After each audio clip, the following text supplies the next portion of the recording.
Assalamualaikum warahmatullahi wabarakatuh. Sahabat pencari hikmah 129 semuanya. Kali ini kita akan menyimak bersama-sama biografi dan karomah Mbah Kiai Haji Muhammad Kholil Bangkalan. Mbah Kiai Haji Kholil Bangkalan, Madura. Kiai Haji Muhammad Khalil bin Kiai Haji Abdul Latif bin Kiai Hamim bin Kiai Abdul Karim bin Kiai Muharram bin Kiai Asrar Karamah bin Kiai Abdullah bin Sayyid Sulaiman. Sayyid Sulaiman adalah cucu Syarif Hidayatullah atau Sunan Gunung Jati Cirebon. Syarif Hidayatullah itu putra Sultan Umdatuddin Umdatullah Abdullah yang memerintah di Campa. Ayahnya adalah Sayyid Ali Nurul Alam bin Sayyid Jamaluddin Al-Kubra. Kiai Haji Muhammad Kholil dilahirkan pada 11 Jamadil Akhir 1235 Hijriah atau tanggal 27 Januari tahun 1820 Masehi di Kampung Senenan, Desa Kemayoran, Kecamatan Bangkalan, Kabupaten Bangkalan, Pulau Madura, Jawa Timur. Beliau berasal dari keluarga ulama dan digembleng langsung oleh ayah beliau. Menginjak dewasa beliau taklim di berbagai pondok pesantren. Sekitar 1850-an, ketika usianya menjelang 30, Kiai Muhammad Kholil belajar kepada Kiai Muhammad Nur di Pondok Pesantren Langitan, Tuban, Jawa Timur. Dari Langitan beliau pindah ke Pondok Pesantren Cangaan, Bangil, Pasuruan. Kemudian beliau pindah ke Pondok Pesantren Kebon Candi. Selama belajar di pondok pesantren ini beliau belajar pula kepada Kiai Nur Hasan yang menetap di Sidogiri, 7 km dari Kebon Candi. Kiai Nur Hasan ini, sesungguhnya, masih mempunyai pertalian keluarga dengannya. Sewaktu menjadi santri Kiai Haji Muhammad Kholil telah menghafal beberapa matan, seperti matan Alfiyah Ibnu Malik tata bahasa Arab. Di samping itu juga beliau juga seorang hafiz Al-Quran. Beliau mampu membaca Al-Quran dalam qiraat sab'ah, 7 cara membaca Al-Quran. Pada 1276 Hijrah, 1859 Masihi, Muhammad Khalil belajar di Mekah. Di Mekah Kiai Haji Muhammad Khalil Al-Maduri belajar dengan Syekh Nawawi Al-Bantani, guru ulama Indonesia dari Banten. Di antara gurunya di Mekah ialah Syekh Utsman bin Hasan Ad-Dimyati, Sayyid Ahmad bin Zaini Dahlan, Syekh Mustafa bin Muhammad Al-Afifi Al-Maki, Syekh Abdul Hamid bin Mahmud Asyarwani. Beberapa sanad hadis yang musalsal diterima dari Syekh Nawawi Al-Bantani dan Abdul Ghani bin Subuh bin Ismail Al-Bimawi, Bima, Sumbawa. Kiai Haji Muhammad Kholil sewaktu belajar di Mekah seangkatan dengan Kiai Haji Hashim Asy'ari, Kiai Haji Wahab Hasbullah dan Kiai Haji Muhammad Dahlan. Namun ulama-ulama dahulu punya kebiasaan memanggil guru sesama rekannya, dan Kiai Haji Muhammad Kholil yang dituakan dan dimuliakan di antara mereka. Sewaktu berada di Mekah untuk mencukupi kebutuhan sehari-hari, Kiai Haji Muhammad Khalil bekerja mengambil upah sebagai penyalin kitab-kitab yang diperlukan oleh para pelajar. Diriwayatkan bahwa pada waktu itulah timbul ilham antara mereka bertiga, yaitu Syekh Nawawi Al-Bantani, Kiai Muhammad Khalil Al-Maduri dan Syekh Saleh As-Samarani, Semarang, menyusun kaedah penulisan huruf pegon. Huruf pegon ialah tulisan Arab yang digunakan untuk tulisan dalam bahasa Jawa, Madura dan Sunda. Huruf pegon tidak ubahnya tulisan Melayu, Jawi yang digunakan untuk penulisan bahasa Melayu. Karena Kiai Muhammad Khalil cukup lama belajar di beberapa pondok pesantren di Jawa dan Mekah, maka sewaktu pulang dari Mekah, beliau terkenal sebagai ahli pakar nahwu, fikih, thoriqat dan ilmu-ilmu lainnya. Ketika Kholil muda menyantri pada Kiai Nur di pesantren Langitan Tuban, Kholil seperti biasanya ikut jamaah sholat yang memang keharusan para santri. Di tengah kehusukan jamaah sholat, tiba-tiba Kholil tertawa terbahak-bahak. Karuan saja, hal ini membuat santri lain marah. Demikian juga dengan Kiai Nur. Dengan kening berkerut, Kiai bertanya, "Kolil, kenapa waktu sholat tadi, kamu tertawa terbahak-bahak? Lupakah kamu? Kamu itu mengganggu kehusukan sholat dan sholat kamu tidak syah." Kolil menjawab dengan tenang, "Maaf, begini Kiai, waktu sholat tadi saya sedang melihat Kiai sedang mengaduk-aduk nasi di bakul, karena itu saya tertawa." "Sholat kok mengaduk-aduk nasi? Salahkah yang saya lihat itu, Kiai?" jawab Kolil muda dengan mantap dan sopan. Kiai Muhammad Nur terkejut. Kolil benar, santri baru itu dapat membaca apa yang terlintas di benaknya. Kiai Muhammad Nur duduk dengan tenang sambil menerawang lurus ke depan, serta merta berbicara kepada santri Kolil, "Kau benar anakku, saat mengimami sholat tadi perut saya memang sedang lapar." Yang terbayang dalam pikiran saya saat itu, memang hanya nasi, anakku, ucap Kiai Muhammad Nur secara jujur. Sejak kejadian itu kelebihan Kolil akhirnya menyebar. Bukan hanya terbatas di pesantren Langitan, tetapi juga sampai ke pesantren lain di sekitarnya. Karena itu, setiap kiai yang akan ditimba ilmunya oleh Kolil muda, maka para kiai itu selalu mengistimewakannya. Untuk mengembangkan pengetahuan keislaman yang telah diperolehnya, Kiai Muhammad Khalil selanjutnya mendirikan pondok pesantren di Desa Cengkebuan, sekitar 1 km arah barat laut dari desa kelahirannya. Kiai Haji Muhammad Khalil Al-Maduri adalah seorang ulama yang bertanggung jawab terhadap pertahanan, kekukuhan dan maju mundurnya agama Islam dan bangsanya. Beliau sadar benar bahwa pada zamannya, bangsanya adalah dalam suasana terjajah oleh bangsa asing yang tidak seagama dengan yang dianutnya. Beliau dan keseluruhan suku bangsa Madura 100% memeluk agama Islam, sedangkan bangsa Belanda, bangsa yang menjajah itu memeluk agama Kristen.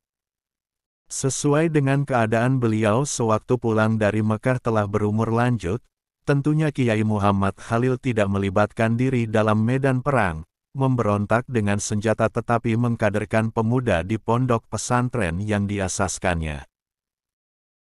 Kiai Muhammad Khalil sendiri pernah ditahan oleh penjajah Belanda karena dituduh melindungi beberapa orang yang terlibat melawan Belanda di pondok pesantrennya.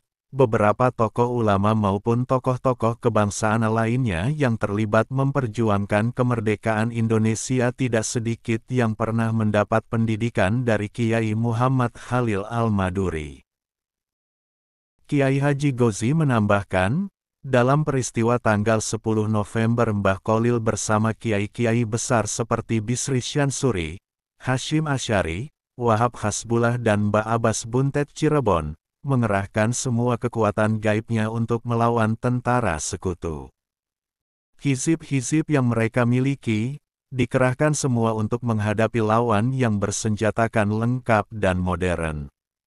Sebutir kerikil atau jagung pun, di tangan kiai-kiai itu bisa difungsikan menjadi bom berdaya ledak besar. Tak ketinggalan, Mbah Kolil mengacau konsentrasi tentara sekutu dengan mengerahkan pasukan lebah gaib piaraannya. Di saat ribuan ekor lebah menyerang, konsentrasi lawan buyar. Saat konsentrasi lawan buyar itulah, pejuang kita gantian menghantam lawan. Hasilnya terbukti, dengan peralatan sederhana, kita bisa mengusir tentara lawan yang senjatanya super modern. Tapi sayang, peran ulama yang mengerahkan kekuatan gaibnya itu, tak banyak dipublikasikan, papar Kiai Gozi, cucu Kiai Haji Wahab Hasbullah ini. Kesaktian lain dari Mbah Kolil, adalah kemampuannya membelah diri. Dia bisa berada di beberapa tempat dalam waktu bersamaan. Pernah ada peristiwa aneh saat beliau mengajar di pesantren. Saat berceramah, Mbah Kolil melakukan sesuatu yang tak terpantau mata. Tiba-tiba baju dan sarung beliau basah kuyup, cerita Kiai Haji Gozi. Para santri heran, sedangkan beliau sendiri cuek, tak mau menceritakan apa-apa. Langsung ngeloyor masuk rumah, ganti baju. Teka-teki itu baru terjawab setengah bulan kemudian. Ada seorang nelayan sowan Mbah Kolil. Dia mengucapkan terima kasih, karena saat perahunya pecah di tengah laut, langsung ditolong Mbah Kolil. Kedatangan nelayan itu membuka tabir. Ternyata saat memberi pengajian, Mbah Kolil dapat pesan agar segera ke pantai untuk menyelamatkan nelayan yang perahunya pecah. Dengan karomah yang dimiliki, dalam sekejap beliau bisa sampai laut dan membantu si nelayan itu, papar Kiai Haji Gozi yang kini tinggal di Wedomartani Ngemplak Sleman ini. Di antara sekian banyak murid, Kiai Haji Muhammad Khalil Al-Maduri yang cukup menonjol dalam sejarah perkembangan agama Islam dan bangsa Indonesia ialah Kiai Haji Hashim Asy'ari, pendiri Pondok Pesantren Tebu Ireng, Jombang, dan pengasas Nahdlatul Ulama NU. Kiai Haji Abdul Wahab Hasbullah, pendiri Pondok Pesantren Tambak Beras, Jombang.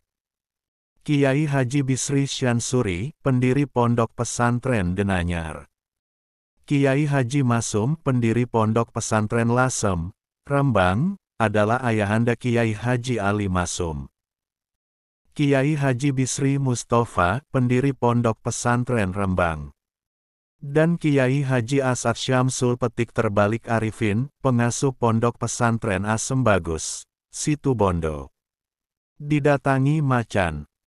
Pada suatu hari di bulan Syawal, Kiai Kolil tiba-tiba memanggil santri-santrinya. "Anak-anakku, sejak hari ini kalian harus memperketat penjagaan pondok pesantren. Pintu gerbang harus senantiasa dijaga.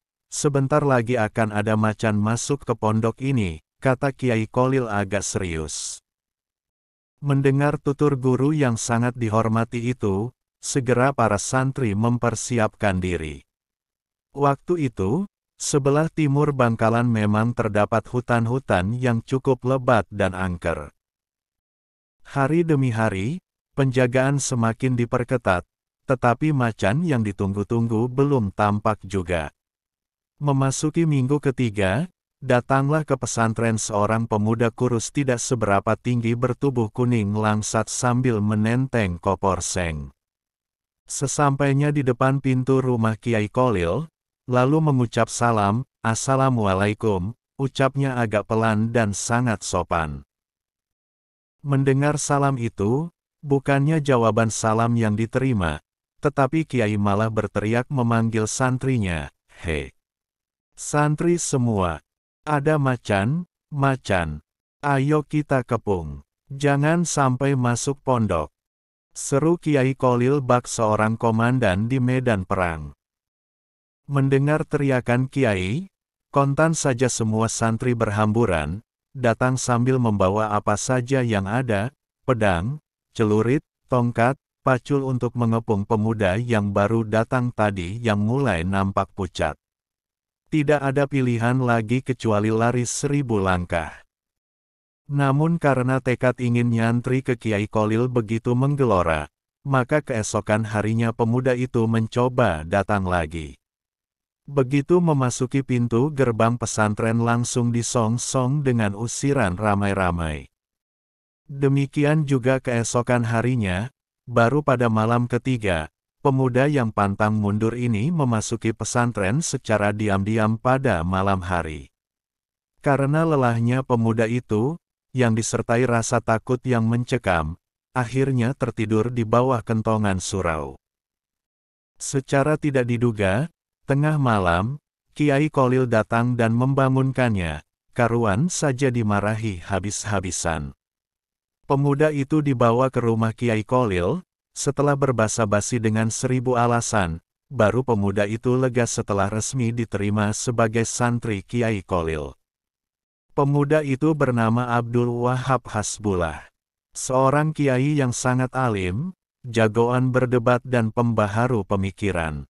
Kehadiran Kiai Haji Wahab Hasbullah di mana-mana selalu berwibawa dan disegani baik kawan maupun lawan bagaikan seekor macan, seperti yang diisyaratkan Kiai Holil. Menyusul kapal di tengah laut. Kejadian ini pada musim haji. Kapal laut pada waktu itu satu-satunya angkutan yang menuju Makkah. Semua penumpang calon haji naik ke kapal dan bersiap-siap. Tiba-tiba seorang wanita berbicara kepada suaminya. "Pak, tolong, saya belikan anggur, saya ingin sekali," ucap istrinya dengan memelas. "Baik, kalau begitu, mumpung kapal belum berangkat, saya akan turun mencari anggur," jawab suaminya dengan bergegas keluar dari kapal. Setelah suaminya keluar mencari anggur di sekitar anjungan kapal, nampaknya tidak ditemui pedagang anggur seorang pun. Akhirnya dicobanya masuk ke pasar untuk memenuhi permintaan istrinya tercinta. Dan, meski agak lama, toh akhirnya anggur itu didapat juga. Betapa gembiranya sang suami mendapatkan anggur itu. Dengan agak bergegas, dia segera kembali ke kapal laut untuk menemui istrinya. Namun betapa terkejutnya sesampai ke anjungan kapal. Pandangannya menerawang ke arah kapal yang akan ditumpangi. Semakin lama kapal tersebut semakin menjauh. Sedih sekali melihat kenyataan ini. Ia duduk termenung tidak tahu apa yang mesti diperbuat. Di saat duduk memikirkan nasibnya, tiba-tiba ada seorang laki-laki datang menghampirinya. Dia memberikan nasihat, "Datanglah kamu kepada Kiai Kolil Bangkalan, utarakan apa musibah yang menimpa dirimu." Ucapnya dengan tenang. "Kiai Holil," pikirnya. "Siapa dia? Apa ia mesti harus ke sana? Bisakah dia menolong ketertinggalan saya dari kapal?" Begitu pertanyaan itu berputar-putar di benaknya. Segeralah ke Kiai Holil minta tolong padanya agar membantu kesulitan yang kamu alami, insya Allah. Lanjut orang itu menutup pembicaraan. Tanpa pikir panjang lagi, berangkatlah sang suami yang malang itu ke Bangkalan. Setibanya di kediaman Kiai Holil, langsung disambut dan ditanya, "Ada keperluan apa?" Lalu, sang suami yang malang itu menceritakan apa yang dialaminya mulai awal hingga datang ke Kiai Holil. Tiba-tiba Kiai berkata, "Loh, ini bukan urusan saya, ini urusan pegawai pelabuhan, sana, pergi." Lalu suami itu kembali dengan tangan hampa. Sesampainya di pelabuhan, dia bertemu lagi dengan orang laki-laki tadi yang menyuruh ke Kiai Holil. Orang tersebut bertanya, "Bagaimana? Sudah ketemu Kiai Holil?" "Sudah, tapi saya disuruh ke petugas pelabuhan," katanya dengan nada putus asa. Kembali lagi temui Kiai Holil," ucap orang yang menasehati dengan tegas tanpa ragu. Maka sang suami yang malang itu pun kembali lagi ke Kiai Holil. Begitu dilakukannya sampai berulang kali. Baru setelah ketiga kalinya, Kiai Holil berucap, "Baik kalau begitu, karena sampeyan ingin sekali, saya bantu sampeyan." "Terima kasih Kiai," kata sang suami melihat secercah harapan. "Tapi ada syaratnya," ucap Kiai Holil. "Saya akan penuhi semua syaratnya," jawab orang itu dengan bersungguh-sungguh. Lalu Kiai berpesan, "Setelah ini, kejadian apapun yang dialami sampeyan jangan sampeyan ceritakan pada orang lain, kecuali saya sudah meninggal, apakah sampeyan sanggup?" Pesan dan tanya Kiai seraya menatap tajam. "Sanggup Kiai?" jawabnya spontan. "Kalau begitu ambil dan pegang anggurmu. Pejamkan matamu rapat-rapat," kata Kiai Holil. Lalu, sang suami melaksanakan perintah Kiai dengan patuh. Setelah beberapa menit berlalu dibukanya matanya dengan pelan-pelan. Betapa terkejutnya ia melihat apa yang dihadapannya. Ia sedang berada di atas kapal laut yang sedang berjalan. Takjub, heran bercampur jadi satu, seakan tak mempercayai apa yang sedang dilihatnya. Digosok-gosokkan matanya, dicubit lengannya. Benar kenyataan, bukannya mimpi, dirinya sedang berada di atas kapal. Segera ia ditemui istrinya di salah satu ruang kapal. "Ini anggurnya, Dick. Saya beli anggur jauh sekali," dengan senyuman penuh arti seakan tidak terjadi apa-apa. Dan seolah-olah datang dari arah bawah kapal. Padahal, sebenarnya dia baru saja mengalami peristiwa yang dahsyat sekali yang baru kali ini dialami, sekali dalam hidupnya. Terbayang wajah Kiai Kolil. Dia baru menyadari bahwa beberapa saat yang lalu, sebenarnya dia baru saja berhadapan dengan seseorang yang memiliki karomah yang sangat luar biasa. Membetulkan arah kiblat. Kiai Muntaha, mantu Kiai Kolil, yang terkenal alim itu membangun masjid di pesantrennya, dan pembangunan masjid tersebut hampir rampung. Sebagai seorang alim, Kiai Muntaha membangun dengan rencana yang matang sesuai dengan tuntunan syariat. Begitu juga dengan tata letak dan posisi masjid yang tepat mengarah ke kiblat. Menurut Kiai Muntaha, masjid yang hampir rampung itu sudah sedemikian tepat, sehingga tinggal menunggu peresmiannya saja sebagai masjid kebanggaan pesantren. Suatu hari, masjid yang hampir rampung itu dilihat oleh Kiai Kolil. Menurut pandangan Kiai Kolil, ternyata masjid itu terdapat kesalahan dalam posisi kiblat. "Muntaha, arah kiblat masjidmu ini masih belum tepat, ubahlah," ucap Kiai Kolil mengingatkan mantunya yang alim itu. Sebagai seorang alim, sebagai Kiai alim, Kiai Muntaha tidak percaya begitu saja. Beberapa argumen diajukan kepada Kiai Kolil untuk memperkuat pendiriannya yang selama ini sudah dianggapnya benar. Melihat mantunya tidak ada tanda-tanda menerima nasihatnya, Kiai Kolil tersenyum sambil berjalan ke arah masjid. Sementara Kiai Muntaha mengikuti di belakangnya. Sesampainya di ruang pengimaman, Kiai Kolil mengambil kayu kecil kemudian melubangi dinding tembok arah kiblat. "Muntaha, coba kau lihat lubang ini, bagaimana posisi arah kiblatmu?" panggil Kiai Kolil sambil memperhatikan mantunya bergegas mendekatkan matanya ke lubang itu. Betapa kagetnya Kiai Muntaha setelah melihat dinding itu. Tak diduganya, lubang yang kecil itu ternyata Ka'bah yang berada di Makkah dapat dilihat dengan jelas di hadapannya. Kiai Muntaha tidak percaya, digosok-gosokkan matanya dan dilihatnya sekali lagi lubang itu, dan ternyata Ka'bah yang di Makkah malah semakin jelas. Maka, sadarlah Kiai Muntaha, ternyata arah kiblat masjid yang diyakininya benar selama ini terdapat kesalahan. Arah kiblat masjid yang dibangunnya, ternyata terlalu miring ke kanan. Kiai Kolil benar, sejak saat itu, Kiai Muntaha mau mengubah arah kiblat masjidnya sesuai dengan arah yang dilihat dalam lubang tadi. Seraya bertanya, "Siapa santri yang tidak ikut berjamaah?" ucap Kiai Kolil nada menyelidik. Semua santri merasa terkejut, tidak menduga akan mendapat pertanyaan seperti itu. Para santri menoleh ke kanan-kiri, mencari tahu siapa yang tidak hadir. Ternyata yang tidak hadir waktu itu hanyalah Bahar. Kemudian Kiai Kolil memerintahkan mencari Bahar dan dihadapkan kepadanya.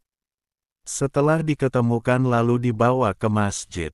Kiai Kolil menatap tajam-tajam kepada Bahar seraya berkata, "Bahar, karena kamu tidak hadir sholat subuh berjamaah maka kamu harus dihukum. Tebanglah 2 rumpun bambu di belakang pesantren dengan petok ini." Perintah Kiai Kolil. Petok adalah sejenis pisau kecil dipakai untuk menyabit rumput. Setelah menerima perintah itu, segera Bahar melaksanakan dengan tulus. Dapat diduga bagaimana Bahar menebang 2 rumpun bambu dengan suatu alat yang sangat sederhana sekali. Tentu sangat kesulitan dan memerlukan tenaga serta waktu yang lama sekali. Hukuman ini akhirnya diselesaikan dengan baik. "Alhamdulillah, sudah selesai Kiai," ucap Bahar dengan sopan dan rendah hati. Kalau begitu, sekarang kamu makan nasi yang ada di nampan itu sampai habis, perintah Kiai kepada Bahar. Sekali lagi santri Bahar dengan patuh dan gembira menerima hukuman dari Kiai Kholil. Setelah Bahar menerima hukuman yang kedua, santri Bahar lalu disuruh makan buah-buahan sampai habis yang ada di nampan itu. Setelah itu santri Bahar diusir oleh Kiai Kholil seraya berucap, "Hei santri, semua ilmuku sudah dicuri orang ini," ucap Kiai Kholil sambil menunjuk ke arah Bahar dan Kiai Kholil pun memintanya untuk pulang kampung halamannya. Memang benar, tak lama setelah itu, santri yang mendapat isyarat mencuri ilmu Kiai Kholil itu, menjadi kiai yang alim, yang memimpin sebuah pondok besar di Jawa Timur. Kiai yang beruntung itu bernama Kiai Bahar, seorang kiai besar dengan ribuan santri yang diasuhnya di pondok pesantren Sidogiri, Pasuruan, Jawa Timur. Kiai Kholil masuk penjara. Beberapa pelarian pejuang kemerdekaan dari Jawa bersembunyi di pesantren Kiai Kholil. Kompeni Belanda, rupanya mencium kabar itu. Tentara Belanda berupaya keras untuk menangkap pejuang kemerdekaan yang bersembunyi itu. Rencana penangkapan diupayakan secepat mungkin. Setelah yakin bersembunyi di pesantren, tentara Belanda memasuki pesantren Kiai Kholil. Seluruh pojok pesantren digerebek, ternyata tidak menemukan apa-apa.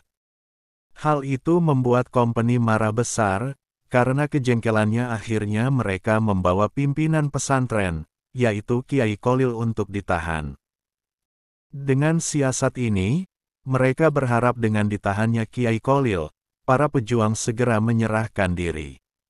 Ketika Kiai Kholil dimasukkan ke dalam tahanan, maka beberapa peristiwa ganjil mulai muncul.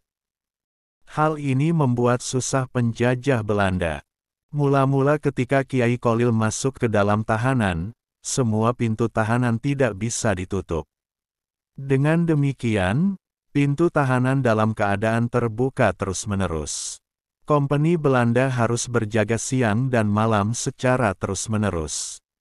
Sebab, jika tidak maka tahanan bisa melarikan diri. Pada hari berikutnya, sejak Kiai Kholil ditahan, ribuan orang dari Madura dan Jawa berdatangan untuk menjenguk dan mengirim makanan ke Kiai Kholil. Kejadian ini membuat kompeni merasa kewalahan mengatur orang sebanyak itu. Silih berganti setiap hari terus-menerus.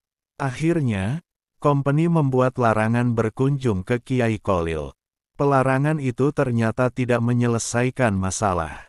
Masyarakat justru datang setiap harinya semakin banyak.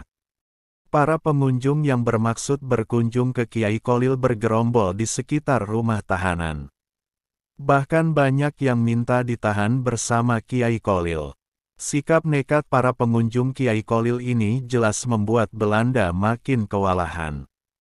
Kompeni merasa khawatir, kalau dibiarkan berlarut-larut suasana akan semakin parah. Akhirnya, daripada pusing memikirkan hal yang sulit dimengerti oleh akal itu, kompeni Belanda melepaskan Kiai Kholil begitu saja. Setelah kompeni mengeluarkan Kiai Kholil dari penjara, baru semua kegiatan berjalan sebagaimana biasanya. Demikian juga dengan pintu penjara sudah bisa ditutup kembali serta para pengunjung yang berjubel di sekitar penjara kembali pulang ke rumahnya masing-masing. Residen Belanda. Suatu hari residen Belanda yang ditempatkan di Bangkalan mendapat suatu surat yang cukup mengejutkan dari pemerintah kolonial Belanda di Jakarta. Surat tersebut berisi tentang pemberhentian dirinya sebagai residen di Bangkalan. Padahal, jabatan itu masih diinginkan dalam beberapa saat. Residen ini sangat berbeda dengan residen Belanda lainnya. Hati nurani residen ini tidak pernah menyetujui adanya penjajahan oleh negaranya. Untuk mempertahankan posisinya, residen Belanda yang bersimpati kepada Indonesia ini mau berkorban apa saja asalkan tetap memangku jabatan di Bangkalan. Kebetulan sang residen mendengar kabar bahwa di Bangkalan ada orang yang pandai dan sakti mandraguna. Tanpa pikir panjang lagi, sang residen segera pergi menemui orang yang diharapkan kiranya dapat membantu mewujudkan keinginannya itu. Maka, berangkatlah sang residen itu ke Kiai Kholil dengan ditemani beberapa koleganya. Sesampainya di kediaman Kiai Kholil, sang residen Belanda langsung menyampaikan hajatnya itu.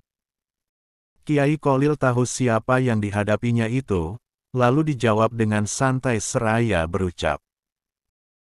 "Tuan selamat, selamat, selamat," ucapnya dengan senyum yang khas. Residen Belanda merasa puas dengan jawaban Kiai Kholil dan setelah itu berpamitan pulang. Selang beberapa hari setelah kejadian itu, sang residen menerima surat dari pemerintah Belanda yang isinya pencabutan kembali surat keputusan pemberhentian atas dirinya. Betapa senangnya menerima surat itu. Dengan demikian, dirinya masih tetap memangku jabatan di daerah Bangkalan. Sejak peristiwa itu, Kiai Kholil diberi kebebasan melewati seluruh daerah Bangkalan. Bahkan Kiai Kholil bisa menaiki dokar seenaknya melewati daerah terlarang di Karesidenan Bangkalan tanpa ada yang merintanginya. Baik residen maupun aparat Belanda semua menaruh hormat kepada Kiai Kholil. Seorang kiai yang dianggap memiliki kesaktian yang luas biasa. Santri pencuri pepaya. Pada suatu hari, seorang santri berjalan-jalan di sekitar pondok pesantren Kedemangan.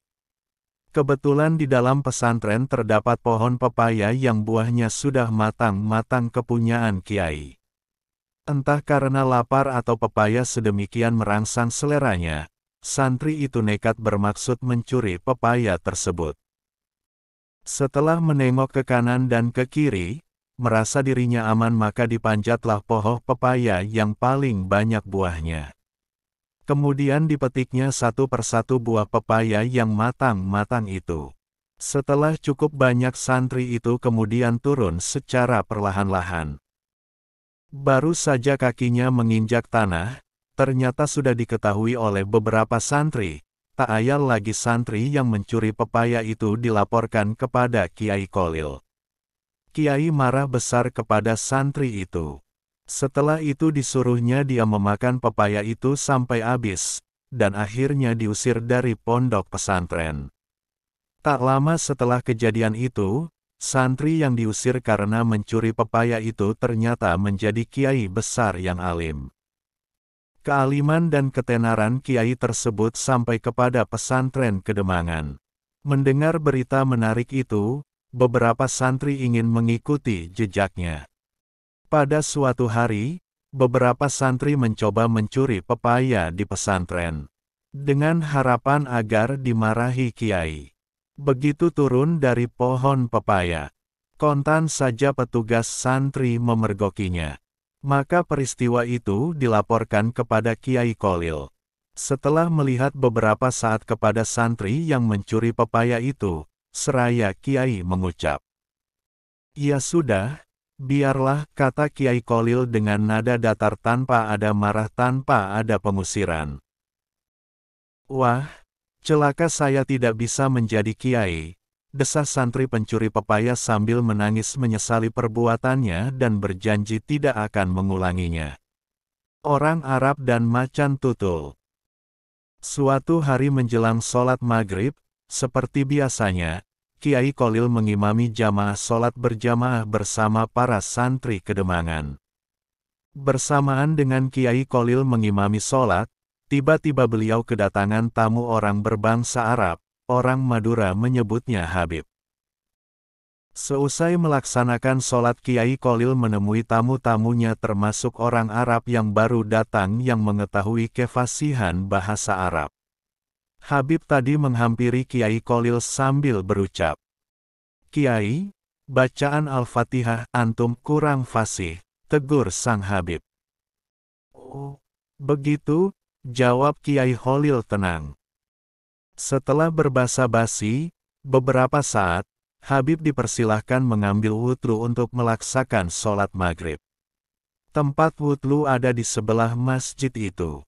Habib, silahkan ambil wudhu di sana, ucap Kiai sambil menunjukkan arah tempat wudhu. Baru saja selesai berwudhu, tiba-tiba Habib dikejutkan dengan munculnya macan tutul. Habib terkejut dan berteriak dengan bahasa Arabnya yang fasih untuk mengusir macan tutul yang makin mendekat itu. Meskipun Habib mengucapkan bahasa Arab sangat fasih untuk mengusir macan tutul, namun macan itu tidak pergi juga. Mendengar ribut-ribut di sekitar tempat wudhu, Kiai Kholil datang menghampiri. Melihat ada macan yang tampaknya penyebab keributan itu, Kiai Kholil mengucapkan sepatah dua patah kata yang kurang fasih. Anehnya, sang macan yang mendengar kalimat yang dilontarkan Kiai Kholil yang nampaknya kurang fasih itu, macan tutul bergegas menjauh.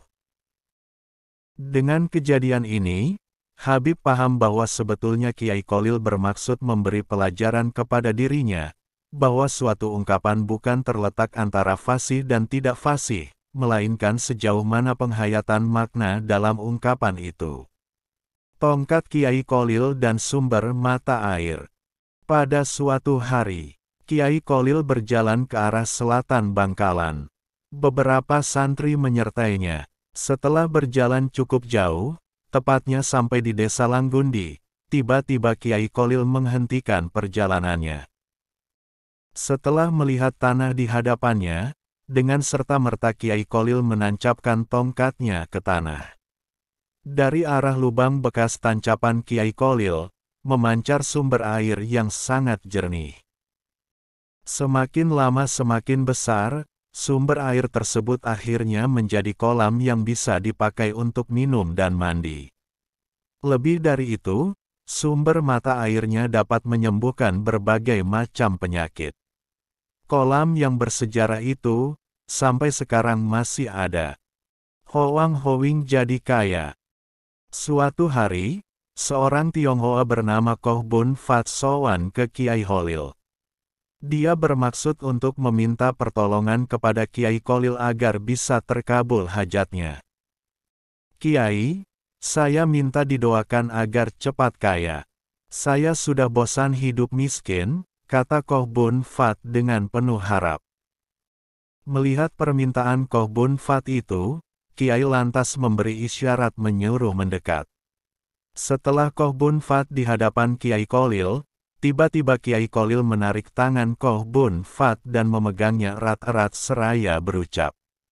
Saaful lisanatan, hoang hoang, hoing hoing, paoang, hoang noang tur cetur, salangka cetur, sugih, sugih, sugih. Suara Kiai Kholil dalam bahasa yang tidak dimengerti.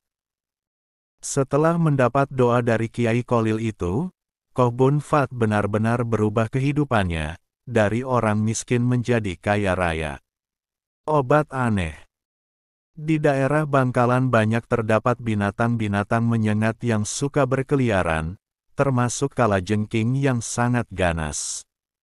Binatang ini akan bertambah banyak bila mana musim hujan tiba, apalagi di malam hari. Pada suatu malam, salah seorang warga Bangkalan disengat kalajengking. Bisa kalajengking membuat bengkak bagian-bagian tubuhnya. Beberapa pengobatan telah dilakukan namun hasilnya sia-sia. Ia hampir putus asa, sampai pada akhirnya, ada seseorang yang menyarankan agar pergi menemui Kiai Kholil. Akhirnya diputuskan untuk menemui Kiai Kholil. Kiai Kholil, saya disengat kalajengking. Tolong obati saya, ujarnya sambil memelas. Kesini, kata Kiai Kholil. Lalu dilihatnya bekas sengatan yang telah membengkak itu kemudian dipegangnya seraya berucap dengan dalam bahasa Madura. Pala pokeh, beres, beres, ucap Kiai Kholil sambil menepuk-nepuk bekas sengatan kalajengking. Maka seketika itu, orang itu sembuh, dan melihat hasil pengobatan dengan kesan lucu itu, Orang yang menyaksikan di sekitarnya tidak dapat menahan tawanya. Mereka tertawa terpingkal-pingkal sambil meninggalkan ruangan itu. Sumber informasi, Kiai Haji Amin Imron, cucu Kiai Kholil Bangkalan. Rumah miring. Pada suatu hari, Kiai Kholil mendapat undangan di pelosok Bangkalan. Hari jadi yang ditentukan pun tiba. Para undangan yang berasal dari berbagai daerah berdatangan. Semua tamu ditempatkan di ruang tamu yang cukup besar. Walaupun para tamu sudah datang semua, acara nampaknya belum ada tanda-tanda dimulai. Menit demi menit berlalu, beberapa orang tampaknya gelisah. Kenapa acara kok belum dimulai? Padahal, menurut jadwal mestinya sudah dimulai. Tuan rumah tampak mondar-mandir, gelisah.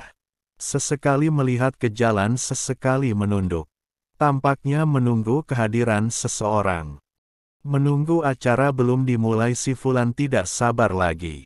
Fulan yang dikenal sebagai jagoan di daerah itu, berdiri lalu berkata, "Siapa sih yang ditunggu-tunggu kok belum dimulai?" Kata si jagoan sambil membentak.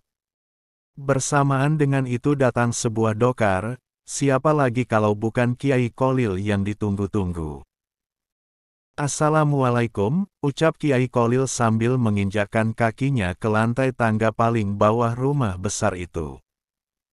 Bersamaan dengan injakan kaki Kiai Kholil, gemparlah semua undangan yang hadir. Serta-merta rumah menjadi miring. Para undangan tercekam tidak berani menatap Kiai Kholil. Si Fulan yang terkenal jagoan itu ketakutan, nyalinya menjadi kecil melihat kejadian yang selama hidup baru dialami saat itu. Setelah beberapa saat kejadian itu berlangsung, Kiai mengangkat kakinya.